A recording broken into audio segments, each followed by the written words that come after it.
Like we're live everywhere, so let's.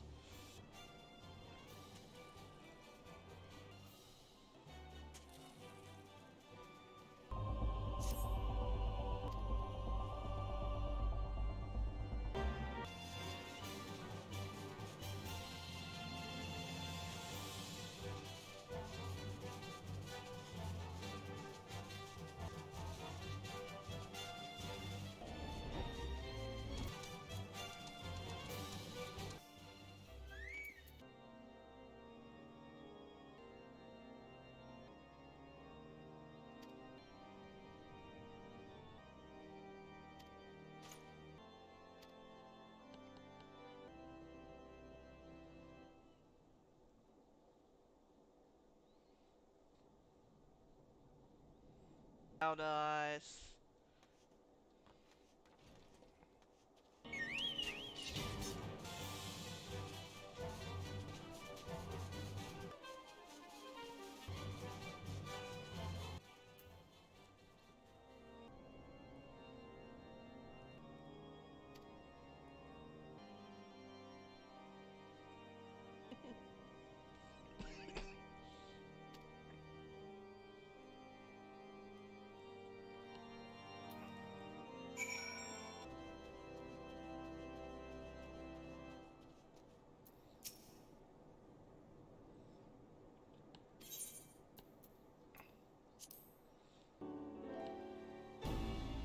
Me to express my deepest thanks. Yes, in some quarters that our knights might not be equal, can say with certainty that we would have lost a great many men had the Scions not intervened.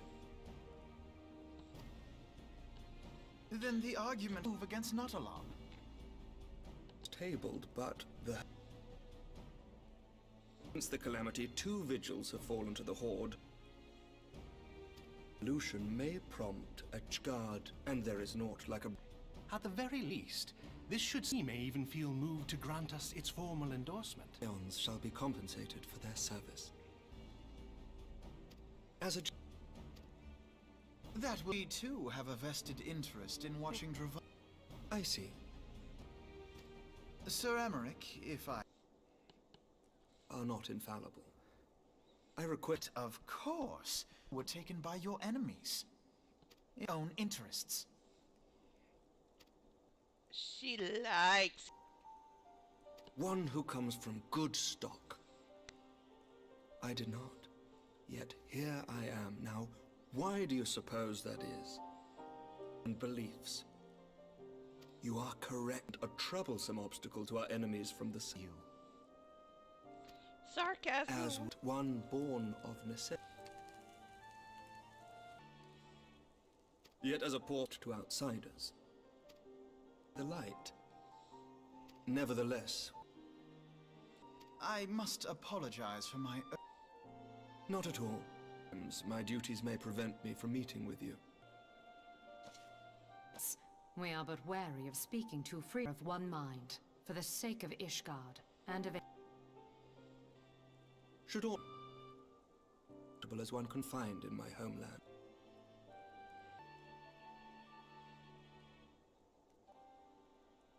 Short supply. Mayhap... as well as our interrogation of... Sir Emmerich? My friend?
Words cannot well express how glad I am to see you return to us hale and whole.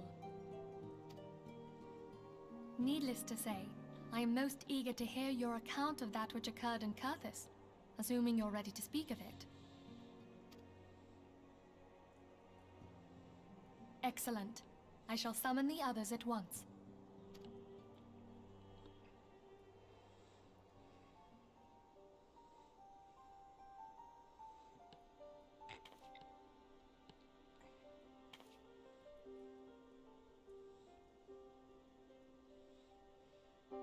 Iceheart used her own body as a vessel for a primal soul? Master Louisoir's writings make no mention of such a possibility. Can we be certain this entity was a primal? As certain as we can be that good King Mogglemog the 12th was a primal, I should think. Both were ostensibly summoned. Let's not quibble over definitions. Of more concern is the implication that Iceheart retained her will, even after she was possessed. We are talking about a mortal, wielding the power of a primal. It can't possibly be that easy, can it? There must be some sort of sacrifice required. Or maybe she's just special? What qualities this woman possesseth, I know not. But full sure am I that she was groomed for this role. Few are privy to the secrets of summoning, and but a single party standeth to profit from their dissemination. Well, I wouldn't presume to comment on how the lass came to know about summoning, but I will say that what she summoned was a primal. The readings were the same, or near as damn it. Strange as it all sounds, it's really no different from what you've faced before. Then mayhap it is time that we re-examined our previous encounters. Pack your things, Ida. We're going back to Gridania. Yes, sir.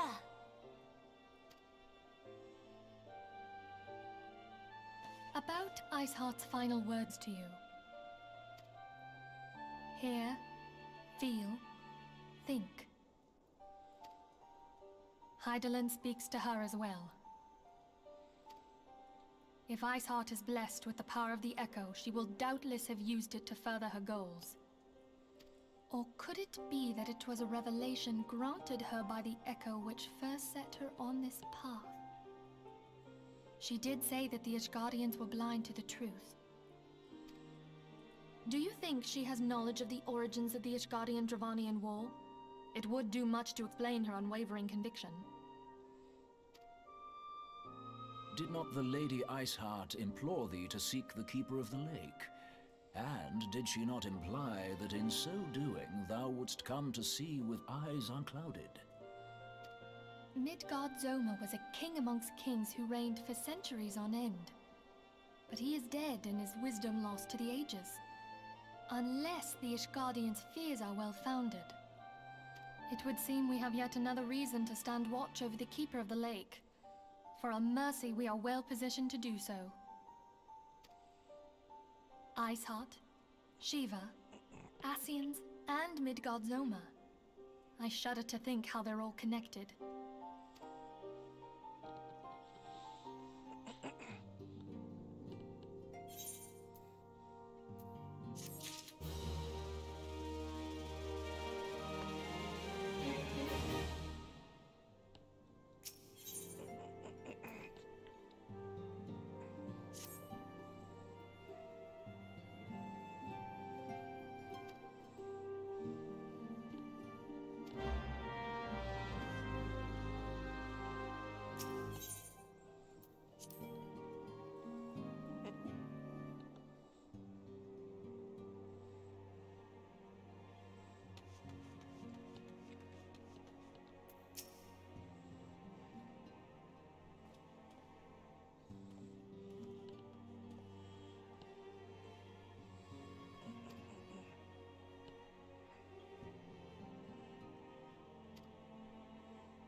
Wow, she's a real bitch.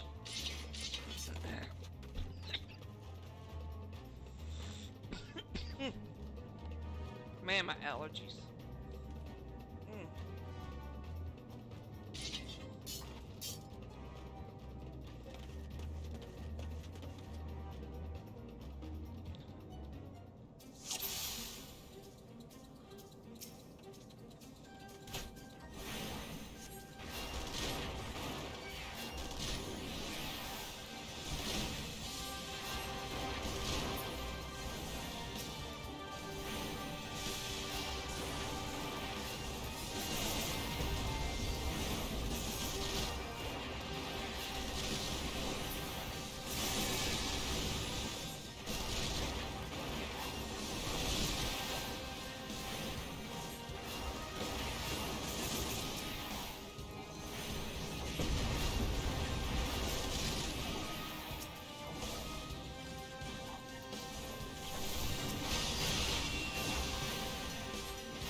I've heard.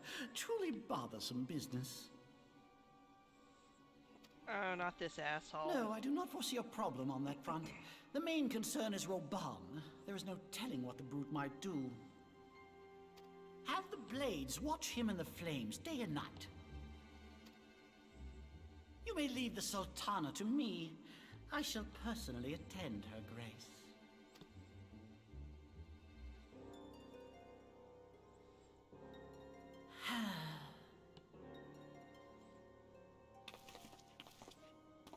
Sever one of the East Aldenard trade routes. That ought to keep Lolorito occupied for a while.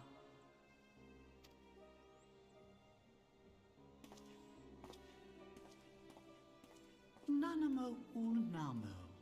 For my sake, pray be a good little Sultana to the last.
Welcome back, my friend. I have already received word from Alfino. To think that Flame Marshal Huayu was the Garlean agent. I know not what to say. Together with Robon, Aline lent us much-needed aid at the time of our Order's founding. She was particularly passionate about the need to tackle the primal threat. When we discussed the subject, her eyes fairly shone with determination. Whatever else she may have been, I choose to believe that it was her true self with whom I spoke then. Believe but what now you is not the want. time to Don't dwell on make it such true. matters. I have an important announcement to make regarding our effort to defeat the Asians. We shall begin as soon as everyone is assembled.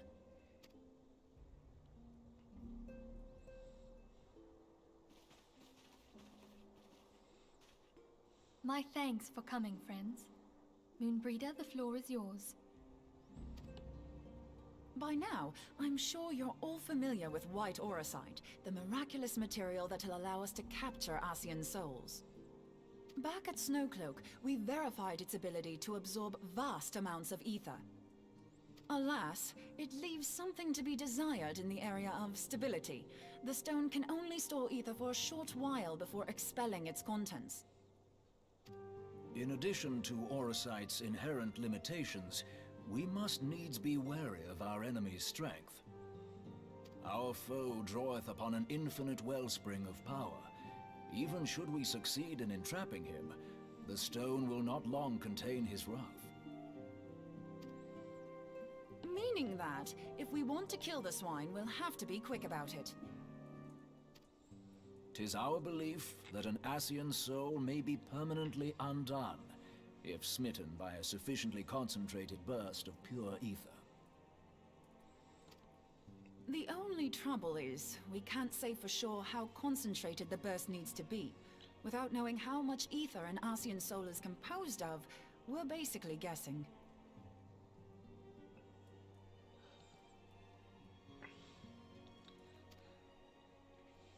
Our sole clue lieth in thy struggle with La Habrea.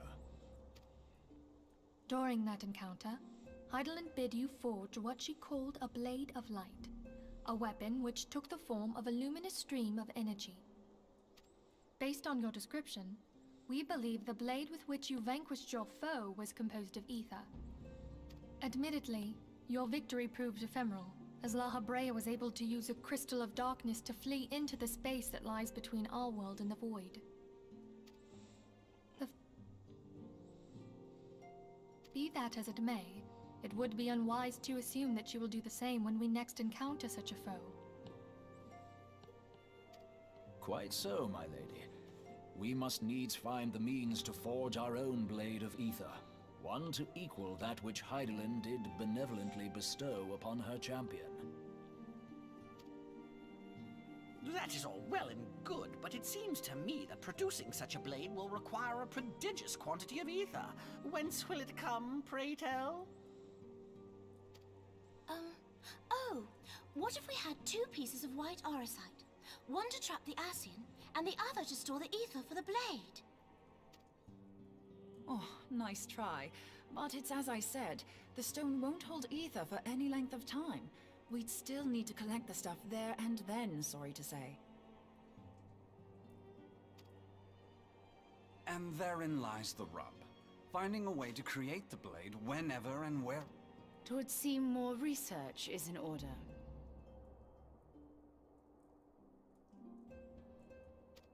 I'm going to linger a while, perform a few more tests on the Eorzea. And I could do with some help. Eorzea, why don't you lend me a hand?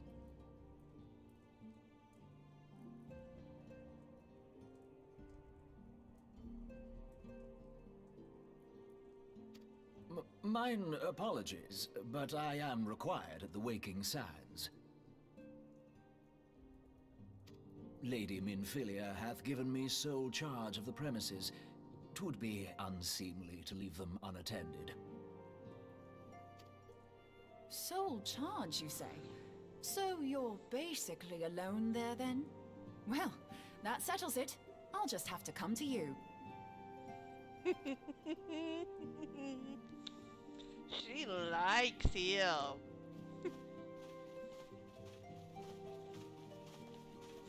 Here I were, thought it's supposed to be world-saving primal killers. Word arrived from the Turns Shiny out Netherland. we're like the most awesome dating service. You will recall that a survey party was dispatched to investigate the incident at the Isle of Val. What they discovered was troubling, to say the least. According to the report, the Isle has been erased from existence. 'Twas as if a hole had been torn in the very fabric of reality.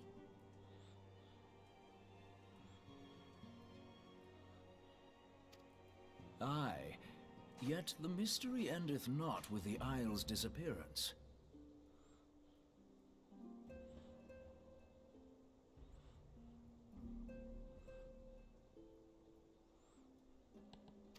It hath come to light that a number of scholars in various other locales were reported missing at a similar juncture. What's more, they all had something in common with the head of the students of Baldessian. Every last one of them was researching a phenomenon called dimensional compression, or the rejoining as the ancient texts call it. I'll be damned if that's a coincidence. All indications suggest Ascian involvement. But I sense that a force greater still is at work. The entity the Dark Beings call the One True God.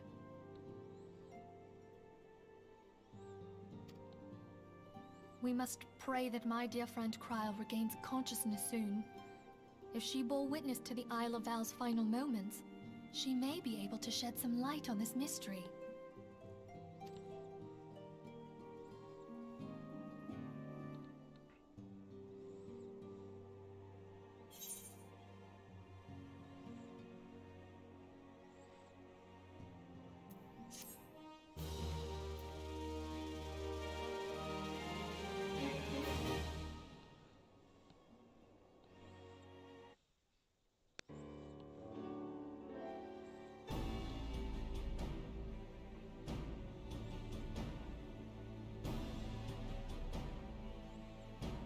Following the calamity, the forces of the 14th Imperial Legion entrenched themselves in strategic locations across Eorzea. So swiftly did they accomplish this, it was suspected that they had received help. To think that it came from Huayu, my right hand. There is more. We have reason to believe that Huayu didn't deal exclusively with the 14th. She also answered to a higher authority in Garlemald. But this higher authority could not have been the Emperor. By consenting to the media project, Solus Zos Galvus showed himself to be more concerned about preventing the spread of primal influence than claiming Eorzea for the Empire. He would happily have seen the lot reduced to ash. We believe a number of high-ranking figures within the royal household were against the decision, but that they knew better than to oppose the Emperor openly. Of course, this didn't prevent them from making clandestine provisions, in which Huayu played a part. Alas, these provisions did not prevent Dalamud from falling, and the ensuing chaos changed the face of the realm forever. Yet Eorzea survived. To all intents and purposes, the Meteor Project had failed. It stumbled upon the Ultima weapon. Even before the accursed thing was dug up, it seemed to me the 14th had the might to overwhelm our weakened armies. Yet they chose to hide behind their walls. Why? The Black Wolf was wary of making the denizens of Eorzea desperate, lest more primals emerge to bleed the land. The discovery of the Ultima weapon, however, emboldened him to resume his war of conquest in earnest. But there was one in Garlemald who believed that Van Belsar's actions were premature. One who stood higher in the Imperial Army's chain of command. He ordered the Legatus to halt his advance, only to find that the Black Wolf had slipped its leash, and that the 14th now acted alone. In a bid to bring Van Belsar to heel, he used the agent he had planted in Ul'dah prior to the calamity to undermine the Legion's efforts. A man who outranks Van Belsar, yet opposed the late Emperor's decision to annihilate Eorzea. This could only be the former High Legatus of the Garlean army, now Master. She sold Imperial secrets to a certain faction in Eorzea. In so doing, she helped to maintain the status quo, thus prolonging the conflict. Considering who stands to profit from war, it isn't hard to imagine who her other masters were. Seven hells! You mean to say that she was a double agent? Triple, if you consider her services to Van Belsar and the new Emperor as separate. As neatly as these pieces seem to fit, one aspect of the puzzle remains unclear to me. By whose will was the Marshal feeding intelligence to the heretics? And try as I might, I fail to see how aiding their cause would profit you might either notice her that the voice Imperial actors or have monetarist changed. masters. Yeah.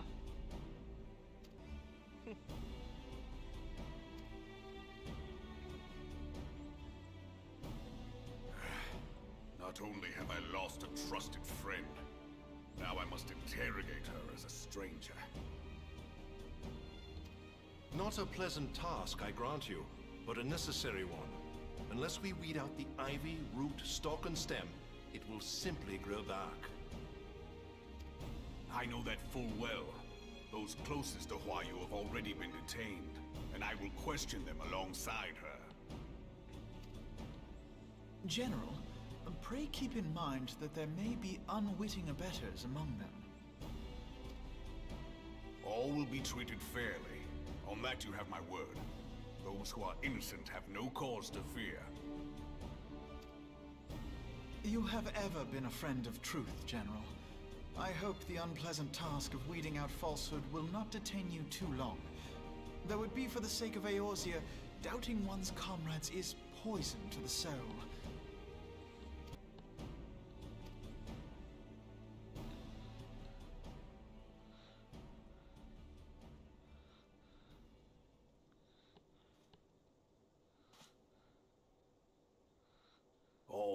these years, I've been made to dance to their tune.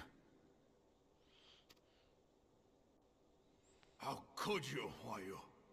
How could you side with them? Those cankers who take from this land and give naught in return, who use their power to disempower and grow fat while the people starve.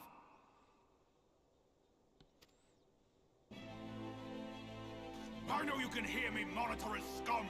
Your crimes will not go unpunished! Damn.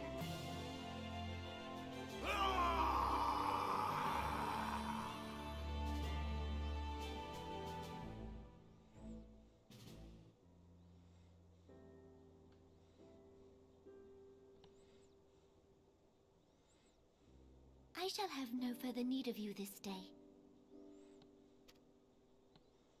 Your Grace.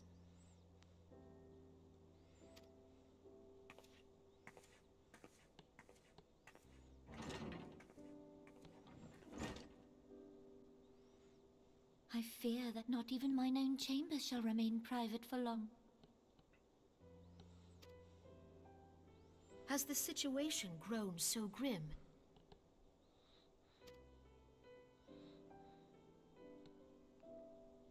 Ever since he proposed the Cardinal Reclamation Bill, Teleji Adeleji has risen to greater prominence upon the backs of impoverished refugees. The Monetarists were ever united in their pursuit of profit, but the man's actions have torn a rift in their ranks. They snap at each other as rabid dogs. Yet now is not the time to be bickering among ourselves.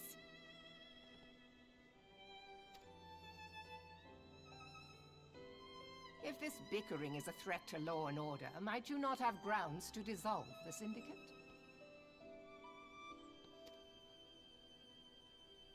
Would that the solution were so simple, Admiral. Alas, my moving to dissolve the Syndicate is certain to spark outrage among the influential merchant class, whom the Cabal represents.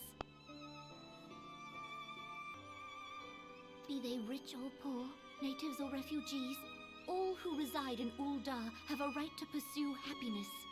It is the duty of a ruler to protect this right.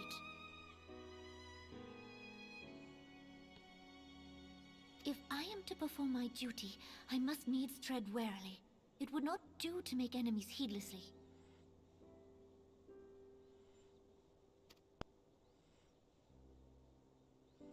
Were Lord Lolorito here, he would doubtless say that I have my head in the clouds. A ruler is required to take a wide view. Try as we might to cater to all needs, some will inevitably be overlooked. As such, there shall ever be citizens who feel aggrieved.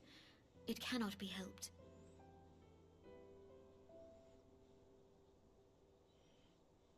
But as you have informed us, the Monetarists take no view but their own.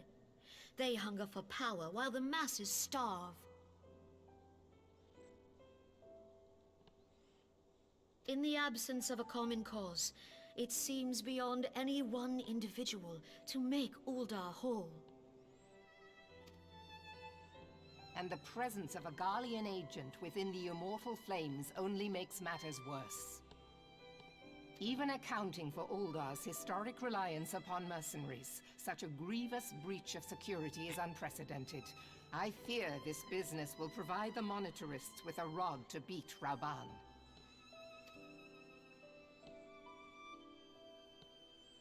Eorzea can ill afford for the Immortal Flames to be dampened now.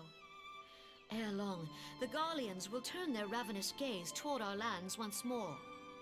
If we are to resist their might, our nations must stand together.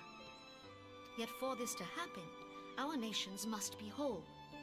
Cannot be done to improve the situation in Ul'dah.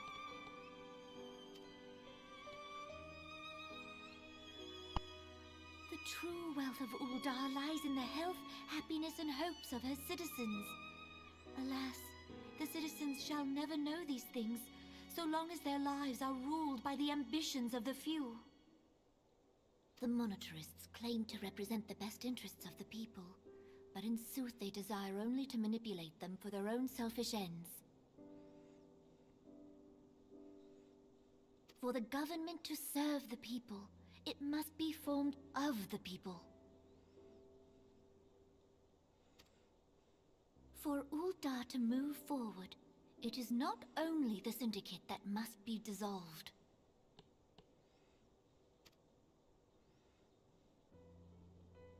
Nay, you jest.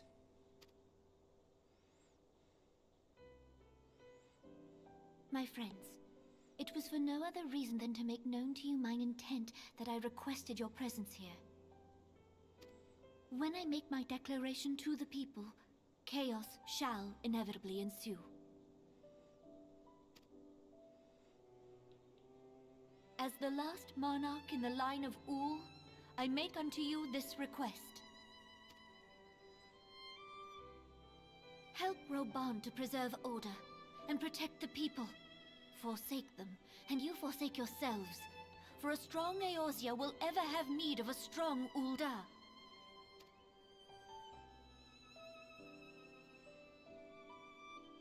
Your Grace, are you certain of this? There is no other way. When the time is ripe, the nation shall become a true republic. Both royalists and monetarists shall cease to be. Uldar will no longer belong to kings or queens or merchant princes, but to her people.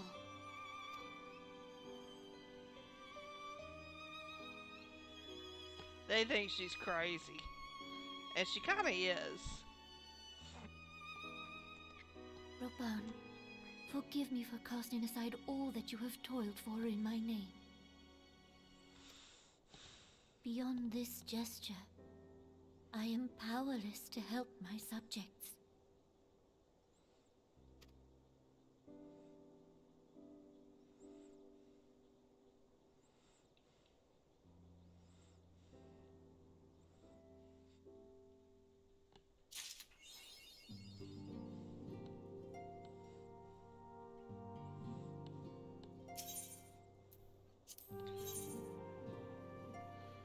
Okay, yeah, so we've got some stuff to do. Alright.